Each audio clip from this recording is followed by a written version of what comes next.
When it came time to replace its aging fleet of Boeing E-4B Nightwatch aircraft, or quote, Doomsday Planes as they're often called, the Air Force skipped over the manufacturer and went with a different defense contractor. The service recently announced that Sierra Nevada, a 60-year-old aerospace company based in Nevada, would receive a $13 billion contract that runs through July 2036.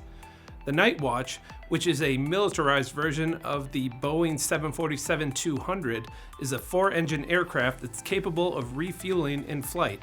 According to the Air Force, in case of national emergency or destruction of ground command and control centers, the aircraft provides a highly survivable command, control, and communications center to direct U.S. forces, execute emergency war orders, and coordinate actions by civil authorities. It's a major contract win for Sierra Nevada, which is smaller than several of its competitors, but it's a project that the company has been preparing for recently.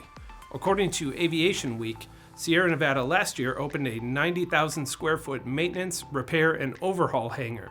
It's just one of 4 the company has planned, and it will be accompanied by a 120,000 square foot paint facility.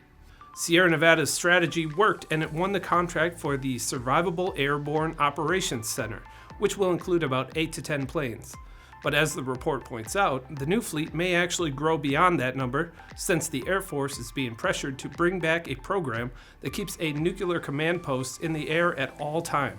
Boeing confirmed to Reuters in December that it had been taken out of consideration for the SAOC program.